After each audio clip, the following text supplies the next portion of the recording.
Hello, welcome to Agile World. Hello, Sabrina. Hello. Hello. Sabrina. That's how you always start it. Sorry, did I wake you up? Sorry, it is early in the afternoon. No, I'm doing all right today. Actually, I'm doing all right today. I haven't yet needed my lunchtime snooze, so I'm hoping to see if I can keep going till about 10 p.m. till I want to never sleep. And it's my own fault for doing a gardening over the weekend. Not doing that again. I'm going to hire somebody for that. Wow. Well, it's actually a very special Agile World because it's kind of a recap and a recall, isn't it? So, although it's not really a recall because there's nothing bad about the show. I don't mean that at all. No, what I mean is we want to go back to the guys from JCURV and from the Agile Business Consortium and find out what happened on the survey. It's all done and dusted, and we're excited to find out what happened. A big topic at the moment. I know a lot of people have been talking about it. It has been released. If you haven't seen it, we will be adding the link below, so please do read it. But hiya, welcome guys. Do you want to just quickly introduce yourself? I'll go first then. My name's Katie Taylor. I'm chair at the Agile Business Consortium, also part of the Agile Research Network. So really pleased to be here, and I'll pass to Vikram. Oh, hi, my name's Vikram. I founded JCURV, which is a management consultancy based in the UK. And our big mission in life is to help increase the agility of organisations in this mad world that we live in. Emily. Hello, I'm Emily. I work with Katie at the Agile Business Consortium as propositions lead. So I've been helping with the survey and reports, and I'll pass over to Ben. I'm Ben, so I'm an enterprise agile coach at JCURV, working with Vikram and Payal, and I am one of the authors of the report. I'll pass over to Payal. Oh, and then Payal from JCURV, and get to enjoy working with Vikram and Ben every single day. We always love having calls with you guys. Right. I hear we've got some research and highlights. Ben, you said you wanted to share your screen, so fingers crossed this works. It's been a while since we've had to do this. Let's give it a go. Has it come up? Is it working? Yeah. As if by technology it works. Great stuff. So I guess the first thing to probably just to recap on before we dive into some of the insights of the report is just what was the purpose of the report? Why did ABC, Truthsayers and JCURV go out and pull together a second version of this? Well, the aim of the report was to help identify challenges that different industries and different sized organisations face, so that we can start sharing some best practice across those organisations. We also wanted to give organisations and leaders the ability to identify key cultural enablers for organisational agility, so they could start leveraging those. And finally, we wanted to benchmark agile capability in and across different organisations, different geographies, and different industries. So that was what we're aiming to do with the report. And what I'd like to do now is just quickly share the top five of our highlights from the report. So firstly, you'll be pleased to hear the report indicated there is a strong business case for Agile. So with commercial performance, we saw organisations who had the strongest Agile cultures actually had an increase in commercial performance of 237%, which is brilliant for organisational performance. But the benefits don't just stop there. We also saw a 50% increase in staff engagement. So this obviously makes a great business case for Agile. So we then dug a bit deeper and said, well, what are the most impactful things that you can do if you're looking to really strengthen your Agile culture? And the top three levers that came out when we were analysing this is firstly, giving and receiving feedback. That is a really powerful lever to strengthen your Agile culture. So often spoke about, definitely not done enough. Secondly, giving clarity of intent. So ensuring that individuals within the organisations were clear on where the organisation was going and how they fit into that. Thirdly, leadership role modelling those behaviours that they expect to see within the organisation. So these are three of the 27 different levers that we looked at, but these are effectively the ones that give you the most bang for your buck if you're trying to increase the strength of Agile culture in your organisation. And there's a bit of a theme here. So in order to achieve these, we need good, strong leadership. So where did we see the leadership then? I guess the headline for leadership is that actually they came out as lagging, not leading with these agile cultures. And to illustrate that with a couple of statistics, when we pulled out the insights from the leadership level, so senior leadership, exco in the organization, and asked, how well do you think that you and the leadership around you are applying agile ways of working? We got a pretty strong 72% of us really think that we are applying these agile ways of working. But that's not translating. So only 34% of the delivery teams saw the leaders applying agile ways of working within their organization. So possibly not a surprise to some, definitely a surprise to others, but actually there's a huge gap here. And really, when we look at the opportunities that we can get from the commercial performance, the increase in employee engagement, and the way to get them, getting those leadership-driven levers going, we can see that actually there is a huge opportunity here if we can just get leaders into the right headspace and exhibiting the right behaviours. And I think strongly connected to that is empowerment. So there's a big opportunity with empowerment, and something we wanted to really pull out of this is that the survey tool that we use by our partners Truthsayers is a really cool piece of technology. It uses neurotech to be able to analyse what people are saying versus what they're actually feeling. So we can see the answer that they're saying versus whether they deep down, whether they actually agree with that or whether they don't. And when we looked at empowerment, we saw that 68% of respondents said that they're empowered. So when asked, yes, I'm empowered by my leadership. When we dug a bit deeper on that, we saw that actually only 17% of those individuals truly feel empowered. So there's a lot of people who are saying, yes, I'm empowered, and if challenged and asked by the leadership, they'll support and say, yes, I'm empowered in the organisation.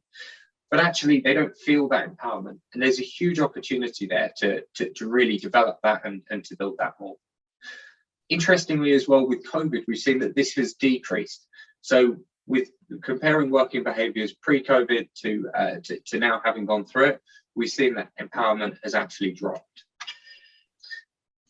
Diving a bit deeper into COVID, a couple of the cool insights that we wanted to draw out is that for those organisations that weren't using Agile pre-pandemic, 90% of those organisations turned to using Agile ways of working in response to the pressures put on them by the pandemic. So we saw that as the world got increasingly more complex and difficult to manage, those organisations who weren't using Agile turned to Agile to help them manage that complexity. Interestingly as well, that for those organisations that responded most strongly to the pandemic, the key trend amongst them was that they were great at prioritising. And I'm sure we can all empathise the challenge of prioritising. It's certainly not an easy nut to crack, and when we work with our clients, it can be the biggest challenge. But when you are able to prioritise, and when we say prioritise, we don't just mean say everything's important. We mean say the things that are important, say the things we're not going to do because we're focusing on those other important things. Then you can get a huge benefit and huge uplift in your performance from that.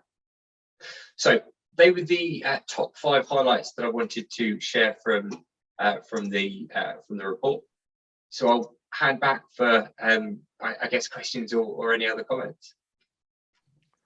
Right, Question on the, oh, sorry, I'm straight in there, Sabrina. There we go, Straight Carl. across, Sabrina. I'll let you go first. I'm really interested in the lagging leaders thing, because it's the difference between marketing and delivery, isn't it? You know, people are saying we're doing this, but actually people aren't seeing it. And I just wondered if that's a translation there, because, you know, a small degree of change at leadership is about, you know, really changing fundamentally how it affects other people, but actually becoming agile at a leadership level is quite hard.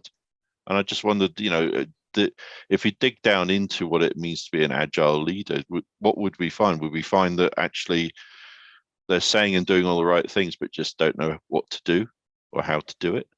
Maybe if I just kick off there, I think Sure. one of the things we found in the survey is that the reason why there's that lagging challenge is because a lot of leaders are delegating agility to those who are doing the work. And this is a big opportunity, right? So we've seen a strong correlation with where the leaders do role model agile ways of working, we see a significant uptick in performance of organizations, so disproportionately, and obviously that will have a byproduct on sustaining this way of working as well. So I think the first thing is leaders don't see it as their thing. They delegate it down to the delivery teams to go off and do, and they can carry on doing what they need to do. And I guess connected to that, we're also seeing a significant lack of investment in the leadership layer as well. So, you know, when you've all both worked in lots of different organizations, and usually you see, hey, we're going to introduce Agile. Guess what they do? Put all of their delivery teams through some kind of training and engagement and things like that. And the leaders, you don't see them getting involved, and there's not that many courses for them to go on, or as you said, they just delegate it and assume that that's good enough. So I think there's a big educational opportunity for leaders, and this is what this report really highlights this year. It's saying, look, if you want your Agile investment to actually deliver returns, you've got to get involved, because the likelihood of it not working is high if you don't. Yeah. So I think that's the key part, and they need to invest themselves as well as the delivery teams too. It's a true business. Oh, I've done it again. Carry on. Oh, this is just usual. You can show that we're still being ourselves. I'm going to add. I'm just excited. It's interesting. I'm going to add to that actually, because a lot of leadership I've worked with, and obviously you're 100% right. They've gone in and gone, right, yep, go off to the teams, do your thing with the teams. And I've actually gone, well, hang a minute, how about you? And the one thing I have seen a lot with the leadership is they do have an interest. They're not sure where their place is when it comes to agility. But the one thing everyone doesn't realize when it comes to leadership is their time. And they never have time to do it. And I've even on multiple occasions turned around and gone, when is your time? And I've actually run coaching sessions with them late in the evening while they're on the train. They will find the time if it's offered. But it's surprising how much time they do actually have to be able to do these things because of the job that they actually do. Carl, yeah. I'll let you go now. I was actually going to bring Katie in, because it's business agility appears to be the problem here. Everyone talks about it, but there doesn't seem to be much action. Yeah. Katie, what's your thoughts? I'm thinking it's time that we should be rethinking the word leadership, because everybody always assumes that it's something at the top of an organization. And I think we need to start thinking about leadership in a different way, that it should be across the organization if it is going to be truly agile or have business agility running through it. It's not exclusively something at the top. So leadership exists everywhere through the organization. So that's the kind of first thing. And then I think I agree the sort of training opportunities are few and far between. And often leadership is about the process of leadership. And what we need to do is develop people as individuals and get them to learn better interactions with each other. And I'm really sort of fascinated that the top of your thing is the feedback thing, because I think it is so important that we all learn to feed back to each other in a better way. Don't know about you, but I was one of these that was trained many years ago with the sort of feedback sandwich. You know, tell them. There's another word for it, but I wasn't going to use it.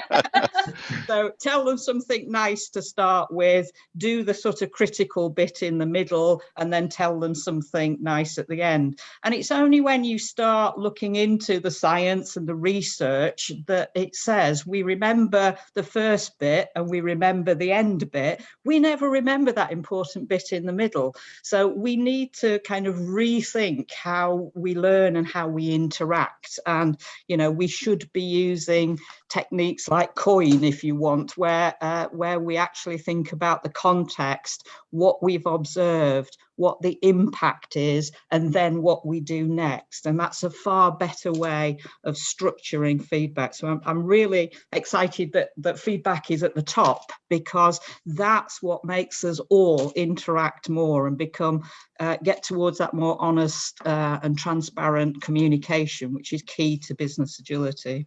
Mm. And just to pick on something you said, Carl, that I'm going to try and keep talking over you now. But you mentioned something. This is a really complicated topic, and it can almost put leaders off. Almost, if you're introducing all these new tools and techniques and approaches, it can put a leader off. And naturally, a lot of the leaders, let's just say who we're talking about here, have been massively successful with the reason why they've got there. So helping them learn is a challenge, right? But it's kind of like, if you haven't exercised for 10 years and suddenly having to go to the gym for the first time, you're not going to expect to be, bench pressing 200 kilos in a day, right? You've got to start off bit by bit. And I think the key thing to help leaders on their journey is trying to simplify it to using an agile approach, right? So what's the one thing you can do which will start you on your way? And just small things can make huge differences in organizations. As Katie was saying, introducing a feedback culture, for example, is just giving people feedback. It could be going to visit a team, and saying, how can I help you? It could be as simple as that, right? But that's, I think, where we can do a better job as agile practitioners to help leaders on their journey and make it less intimidating rather than just almost overwhelming them with manifestos and methodologies and all the other bits.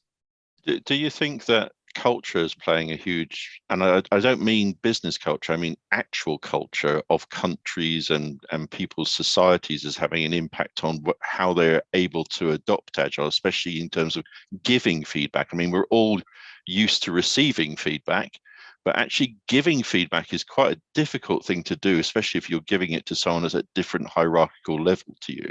Definitely. I think that starts to come out in the survey, where you see actually Europe is a little bit further ahead than Asia, and then actually the US, where we were quite surprised at that when we saw that. But actually, sometimes US organizations are really hierarchical, and the opposite to servant leadership, and that's kind of then the big learning point. These organizations have got the opportunity to try and adopt. So you're absolutely right, Carl. Culture does absolutely come into it, and then it's a harder thing to change. But actually, the reward, this is what the report shows. The reward is absolutely there if you get it right. Yeah. No, one thing that I picked up from your presentation, Ben, which is the bit around about the organizations that actually started to adopt very quickly Agile when it came to the COVID-19 situation. It would be interesting to understand, how do I word this? When they've adopted, how did they find the adoption, and are they still using that process, or are they still struggling? Are they having a good experience with that quick adoption, or are they actually having a bad experience? And I don't know if that kind of maybe shows in the survey. It will most likely come out in the next survey, and maybe that's a question that could be added into the next survey. But it would be really interesting to find out what their experience is, especially when they've had to do it so quickly, and how have they done it. So I don't know if there's any questions that could be put into the next survey. Just popping that in. I think you're right. It's something we need to go back, because it's a point in time that we've taken the survey, and we need to sort of go and explore that to see actually have you. I think we can generally infer that actually organisations who've gone on the journey of increasing agility have generally seen an increase. So I wouldn't anticipate there'd be any reason why it wouldn't apply for them. But I thought it was really powerful that actually when we talk about how the right environments for Agile, and that actually as the world gets increasingly more uncertain, it's a great approach to be taking. It's great to bake into your culture. And it was just really powerful to see that actually when there was a paradigm shift in the environment that the world was operating in, actually all of those, or a very large proportion of those organizations who weren't using this approach didn't have it baked into their culture, when actually this is the way that's going to help me overcome the challenges. And it'll be interesting to see if any of them revert back to type when the world settles down a bit. But I think it's been going on for such a significant period of time that you hope that it's been baked in, and they're really getting to see the benefits and going, do you know what, we need to keep this. Fingers crossed. Yeah, I think those drivers for change are really important, aren't they? Suddenly the rule book got thrown out, and it's kind of shown that agility can be natural to a lot of people. But yeah, a really interesting question going forward is, will the senior teams be comfortable with that going forward? Yes, it was necessary in a short space of time to get over particular problems, but will our good old command and control and the need or the fear that if we aren't controlling it all, it's all going to go wrong somehow. So it's going to be really interesting about how long is long enough to get over that and to show and to prove that agility can work. Will they still invest in it? Yeah. Out of interest, were there any surprises? Have you got any juicy goss for us? Were there any surprises? Was there anything that you saw that you thought, I did not expect that? Didn't expect this. Come on. Well, I'll give you one. Someone from Antarctica responded to our survey. So that was one surprise. We had, how many responses do we have from Antarctica? 7, I think, in total. That's like, so there's 7 people in Antarctica currently probably in a stand-up right now. Wow. With a couple of penguins. I mean, well, it's Agile has been adopted by the US Army, so they're probably all in the US Army. You never know. They do say you can agilify anything. This is proof. Icebergs. Yeah. I think so something that jumped out that I think I think it makes sense when you think of it a bit more deeply on it, but it caught me off guard when I first saw it, is that when we look at the top level of the organisation, when we look at the C-suite versus the SLT, when we look on clarity on what we need to do to support the organisation's direction and how clear we are on the organisation's direction, there was a sharp difference between the leadership team who are implementing versus taking that strategic view. And the senior leadership team have a really low clarity on what they need to do. And that's what they're responsible for, right? But a really high clarity on what the organization's direction is, which is what they're getting from their bosses.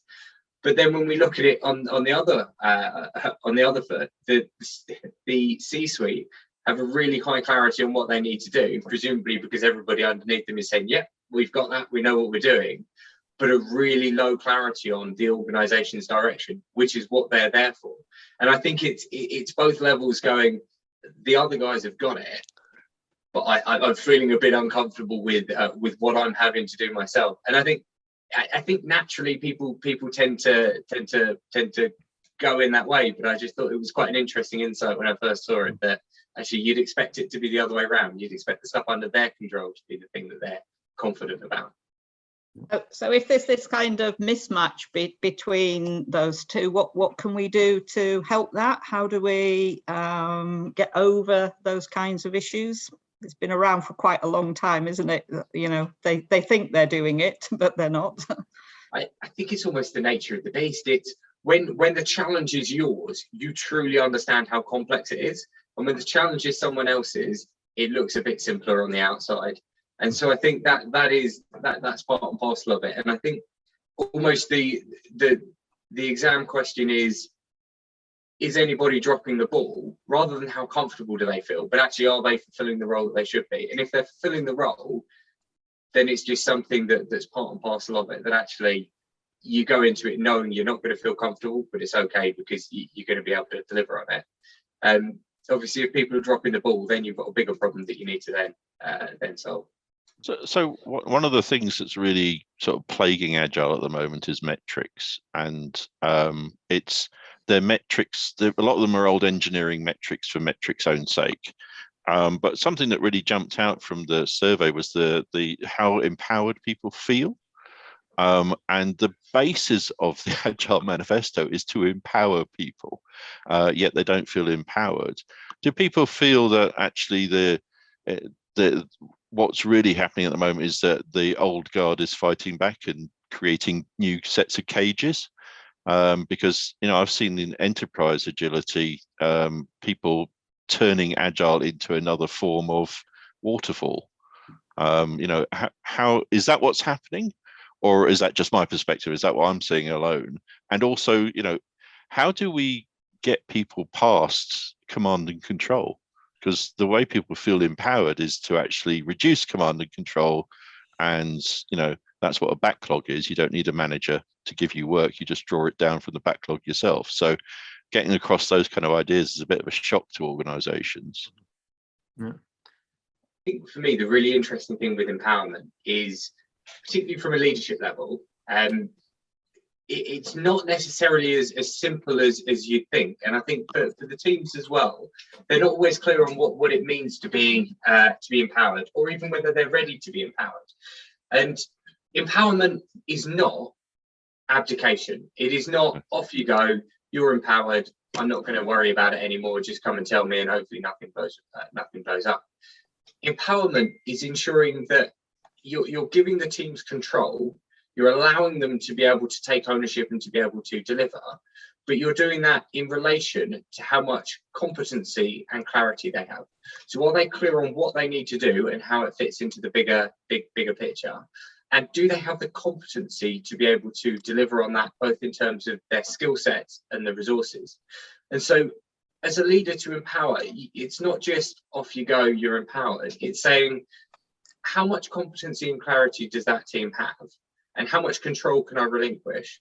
And how do I increase their competency and increase their clarity so that I can further release control, so that eventually they are operating autonomously, but autonomously within alignment to the broader organization, because they have the skill sets, the resources, everything that they need.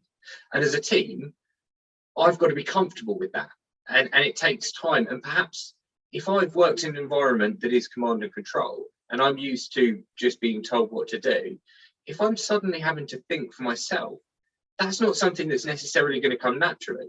So actually, I need time to build that comfort and build the confidence that, do you know what, I can make these decisions and nothing's going to blow up and nobody's going to try and fire me because I've made this decision. So I think you've got to, on both sides, it's a journey to go on. It's not binary, and you've got to be pretty clear on what empowerment actually means and how you translate it into the organization. Yeah, and it is that bridging. So, we're working with a CEO at the moment, and, we talked a little bit around empowerment for the team and things like this. And he had his head in his hands because he was saying, well, I empower the teams, all the time. What's the problem? I just don't get this. Why aren't they just taking ownership?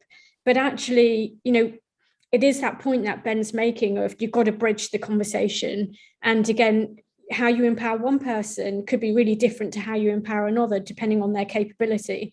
So you've really got to be thoughtful about it. And I think it comes back to no one's got time to think about these approaches and the softer stuff, and sometimes it's easier to revert and just be in tell mode and kind of just tell everyone what needs to happen. With the leaders that we work with, to make it safe for them, because it is quite a daunting thing. To Payal's point, just letting go feels like complete, huge risk, right?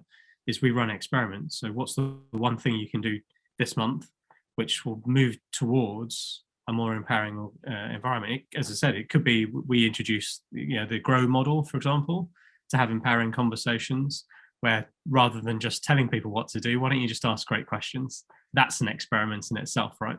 It's not too risky. We get the leaders to go off, have a go for 30 days, come back, reflect on them experimenting with that approach. Some leaders will come back and go, God, it's so hard, and I ended up just telling them what to do because of lack of time. Other leaders will come back and say, look, it was really scary. I let go, I asked good questions, and actually the team came back with something I never even thought about, and that's just that positive reinforcement that we want to go through. But we try and make the leaders' lives slightly easier through experimentation, because to Ben and Payal's point, it's not a binary thing. You don't either just have control or let go of control. It just can't be that way. I think it's really important. As you say, it's one step at a time. None of this comes quickly, and it takes time. And I think the idea of doing what is often referred to as the retrospectives, taking that time at the end just to sit down with the team at the end of the experiment and have some honest conversations about how it's going is really important. And one of the things that often gets dropped when you're up against it time-wise, but it is so useful to make that time to make it happen. One of the things we did, sorry, Carl. That's okay. One of the things that we did is talk to individuals just to bring to life some of these insights that we had. And empowerment is a really big one. We're living in this world where everyone's suddenly looking for a new job, post the pandemic. And you've heard of the phrase the Great Resignation, but Emily, do you want to just share some of the stories that we heard? Because this is the reason why we've really got to act on these insights. Yeah, so some of the interviews, we interviewed several people over several countries in different industries, from public sector, private, IT, and they all had things in common, and it was around whether they had oh gosh, what was it? It was like the move to remote working had changed their leadership style and the way things were working. So COVID had impacted sort of that element and that sort of working environment. And then it made them also think about, what do I really want in life? And it was sort of like, I don't have to be working. I could be more flexible. I've got opportunities. And they took that opportunity to upskill, relearn stuff. And so we've seen, like, out of the interviews that we took part in, some of them had just jumped and seen huge promotions really rapidly, where they had just grasped those opportunities and thought, I'm not going to be sat furloughed for 6 months. I'll just go and I'll reskill, find a new job. And actually a job opportunity just opened up for them, and sort of actually deciding on, this culture at this organization is not working for me. I don't like their working style. Having the choice and actually feeling empowered to say, actually, I need to work somewhere that supports my values. And I think people have that choice at the moment. I think that's the one thing that everyone can relate to. Me and Carl, we started this up because we wanted to do something different. I can definitely relate to the fact of doing a lot of traveling to then being at home and actually thinking, not only do I did have this extra spare time, but it was nice being at home. I was able to do things that I wasn't able to do before because I was away working all the time, but I'm still able to do my job while I'm still at home. That is the one thing I know definitely everyone can actually relate to. Carl, did I talk over you again, or was I? No. So I was going to say for leaders, I mean, what do people think about them having communities of practice? Because a lot of the time, communities of practice are very much focused in people delivering technology or delivering the work, but actually it's the leaders themselves. And bearing in mind how our whole world has taken on the corporate American way of working, which is I'm going to fight my way to the top and destroy anyone in my way, and then destroy anyone below me so they can't get to where I'm at. The notion of becoming a servant leader is quite a diametrically opposite way of working. One of the ways to get people to open up to be more effective as a leader is actually to talk to other leaders who are going through the same turmoil. Have you got any experiences or case studies of working with community practices of leaders? Yeah, we do that quite regularly, Carl. So as a way of creating the shift for organizations and the leaders who are really struggling to kind of make that first step, we do a lot of work where we pair let's just say an exco member from one client, and they pair them up with a client which is maybe 2 years on their journey. And it makes a big difference. As management consultants, obviously, we're always, slightly over positive about how things are going to go, and it's all going to be fantastic, right? But us pairing them with another peer and getting them to share their journey is obviously much more authentic. And secondly, I think they can have a much more trusted conversation. And so I guess rethinking community practice, we're thinking about big groups sharing. I think the most effective we've seen is actually just, two people individually sharing and being paired up over a period of time. We did this, this is a public one, we did this with Sainsbury's. They had a transformation for Sainsbury's when we went there, introduced Agile to the business. We paired them up with one of the heads of transformation for Barclays, the COO of Barclaycard. And that was a fantastic journey to watch, because the COO of Barclaycard was 2-3 years further forwards, but actually within 6 months, their advice, their support, they got to the point where Sainsbury's was going faster than Barclays at that particular stage. So it was really, really good to do that. And there were some brilliant learnings going back and forth actually during that process. But so I think I'm a big believer that communities of practice are really powerful for the leaders. It's just going to have to be smaller groups where they can perhaps have more confidential conversations. Yeah. So what's going to be next? What's the next steps now? So we've got the report, we've got some shockers, we've got some new things that we're learning, things are actually changing within the business. What's going to be the next steps now? Well, we're all going to move to Antarctica to see what something works out there. Really, that's one of the things. I think what, just to throw something out there, maybe a little bit controversial, right? So we've obviously, the conversation always defaults to, well, it's those leaders' fault. It's always the leaders who should do something about this, and they don't get it. They're a bunch of idiots.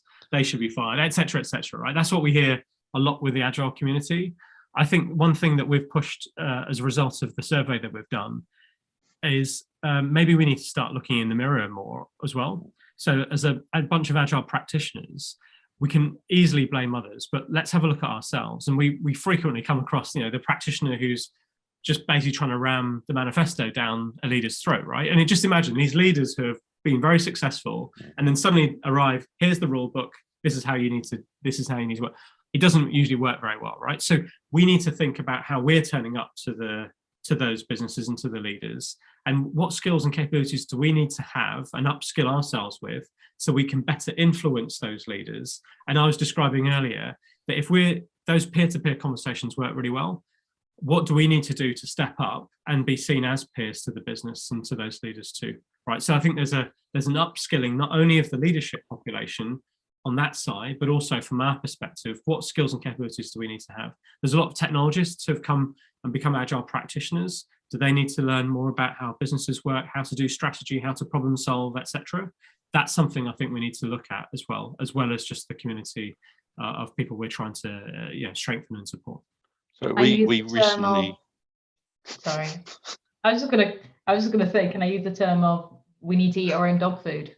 Yeah, absolutely. Yeah. As leaders, as Agilists, come on, Carl. we recently interviewed this guy a couple of days ago, and he was just talking about how he was doing Agile before Agile existed, and as a way of engaging with people and getting work done. And that the first time that Agile was brought into an organization he was in, they moved from doing 8 releases a day to like 4 every 2 weeks. And he's like going, how is this better?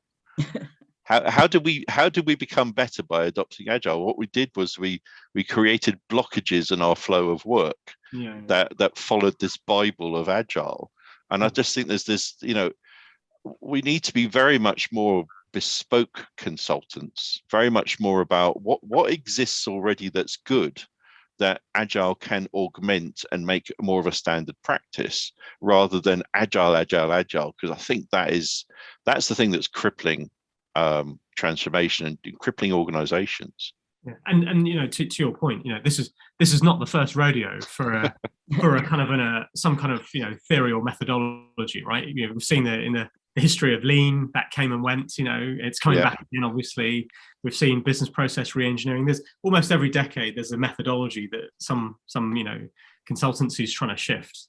It's and I think obviously this is becoming a big shift because of the speed at which the world's spinning now. You've got to move this way. I think to answer your question as well, I think that the next version of this has got to be a combination of Agile and the other more sophisticated change methodologies. You've seen through the survey results we've had so far, this is not rocket science. That when we found out that giving and receiving feedback helps improve organizational performance, right? I mean, I'm sure as a change professional for the last 20 years, we've been talking about this forever. So, but Agilists, I think we've got to get ourselves in a much stronger situation. We've got to appreciate there's a whole world of science around change management, which we've got to learn about, and then allow our clients to kind of go on that journey in a much more effective way. So one of the things that we haven't really talked about is the problem of prioritization, which seemed to be a critical balancing factor in the survey. Does anyone else want to bring out their insights around the impact of poor prioritization or good prioritization as part of this survey result? Put your hand up if you've heard everything's important. But it's got to be no, not yet, isn't it? I think about prioritize. It's not not saying we're not going to do it, but no, not yet. You've got to have the sustainable pace. You've got to work within the competencies of the people and the team that you've got. And like you say, if everything's important, just ask the customer, so which one shall we start with? Yeah. A cool example is we recently did some work with a media organization, and they wanted to do big room planning, but they had all the sort of challenges that you see sort of in and around sort of an agile, or organization wanted to move to agile. And prioritization was absolutely one of them, but it wasn't necessarily recognized as an issue or a priority by the executive level of the organization. And when we went through the event, we got everybody planning. We had our dependency board up so we could see all of the different dependencies, and two teams just were overloaded. It was everything was linking to these two teams, and when we played it back with the exec, it really forced them to take a step back and think, actually, I have a real challenge here, because I'm saying all of these things are important and I believe that they should be able to be done. And most of the teams are saying absolutely that is doable. But the two teams that everything's dependent on can't do it. They cannot physically do that. So unless I make a decision now about which of these things are going to be pulled off those teams that are the bottlenecks, then it's Russian roulette as to what's going to come out at the end. We don't know. We don't know what is going to be delivered, what isn't going to be delivered, or whether we're going to get a sort of half delivery of everything, which is going to result in value released of nothing. So because they were able to see the impact up front that their decisions were making, that really hammered home the importance of not saying that everything's important, but saying these are the important things we're going to do, and these are the things we're taking off the table, so that I know that these important things are going to be done. And I think that, that's what COVID was brilliant at, right? Because the leaders were very much involved in some of the detail and actually then having to make big calls. And what Ben was just describing there is transparency has enabled them to still feel like they're under all that pressure, and all those bottlenecks mean a lot to the leadership team. And I think what the win there was we actually got the leaders to turn up. And there's plenty of organizations where big room planning is still a bunch of technologists kind of, making it up on behalf of the business, priorities. A lot of companies, a lot of businesses, a lot of people, their priorities had to change like that. Yeah. And I think that was probably one of the biggest shocks for people, where they had their life, their work mapped out for the next 6 months and even longer. And next minute, whoosh, this comes in and no one expected it. And this way of working that way we've been working, it was never expected, and it's changed so much. The fact that they were able to pivot and change direction, change their priorities. And I think that's one thing where I saw leadership actually start to enjoy a little bit more, because they were interacting with the teams because they needed to get there quick. So they started to actually, for the first time, interact with a lot of their teams and go, right, I need this group of people to do this. I need that. I was working at one point with, I'm not going to say the company, but I was working with one company where the teams never actually really saw leadership. And next minute, leadership drops into one of their stand-ups and goes, look, guys, I really need your help here. This needs to change. You should have seen their faces. They lit up. It's like, yes, we're going to help. And I think, and the real difference was leaders were listening to the people on the ground to say, look, help me here. And I think, that is so unusual. And we've now started to, I think what we're seeing is people reverting. So I mean, COVID has been a great catalyst for a large number of organizations, but things were changing in organizations beforehand as well. Remember, we're on a journey here. We haven't ended at any point. And I have actually worked with businesses who have adopted Agile in the business end before technology has got it. And they were moving from the we just throw it over the fence technology to sort it out mindset to why are we doing this? What problem are we trying to solve? And I was able to intervene at a big PI planning for a business area and say, why do you want to do this? Well, why is this your solution? Why is this your focus? And they go, well, we've always wanted to have an AI. I'm going, yeah, I know, but how does this help you achieve your targets and your aims for your customers? Why wouldn't it just be a web page instead? And they didn't have an answer. And I think this is the other part of the conversation about what we should be doing and when we should be doing it.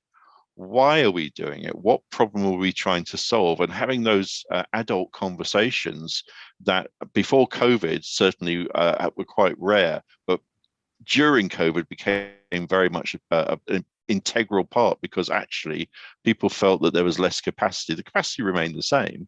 Mm-hmm. It's just that the way to influence was completely changed. Yeah, so I guess I think Payal just mentioned that the organisations are reverting, and I completely agree. I think that they are, because obviously that pressure, that real like life and death pressure, is just not there.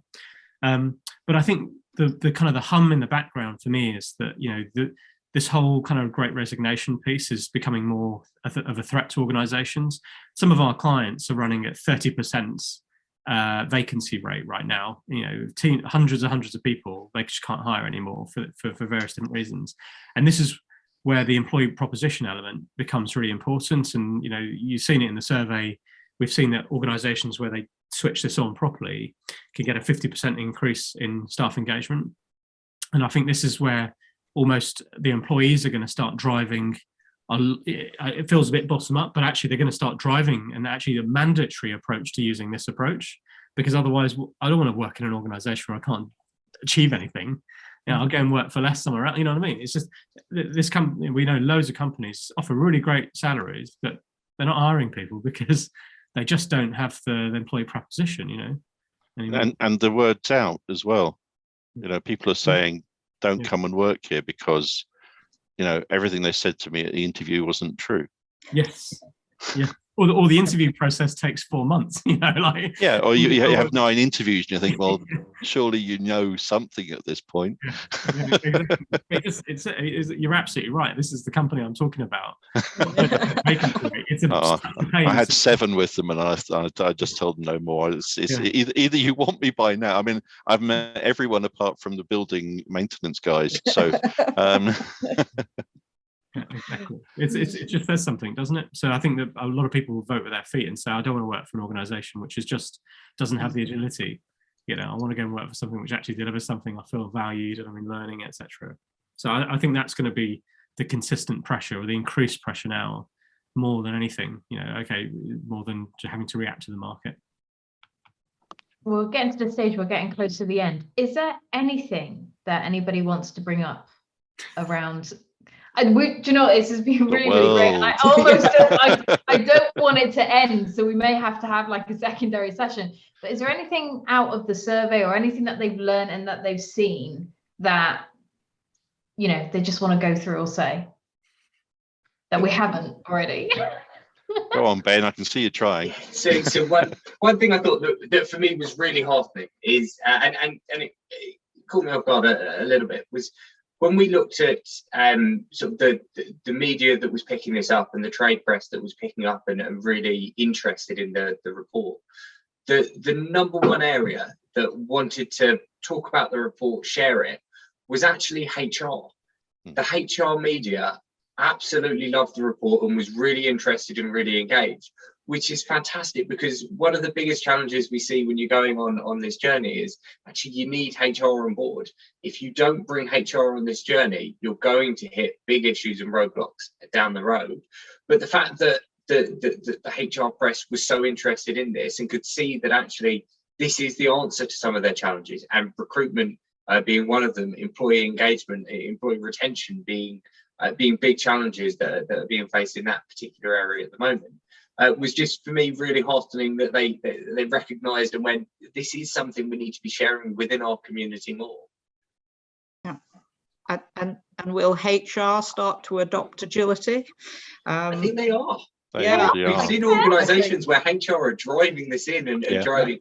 I worked years and years ago with a manufacturing organisation, and HR were championing Agile within the organisation above and beyond IT, who were the first people to experiment with it.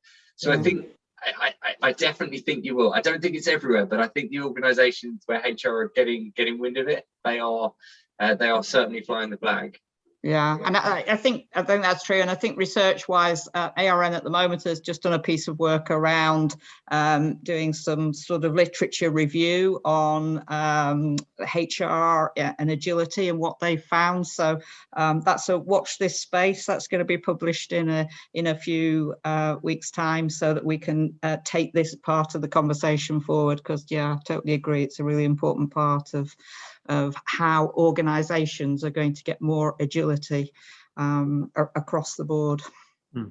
Keep us updated. We'd be very interested in that as well. Yeah. Well, thank you very much, everybody. It's always a pleasure to have you guys here. Hopefully we could get you here a little bit more often. But enjoy the survey for those who haven't actually seen it. And thank you very much, everybody. Okay, you. thanks. Thank Thank you. you. Thanks. Bye. Bye bye.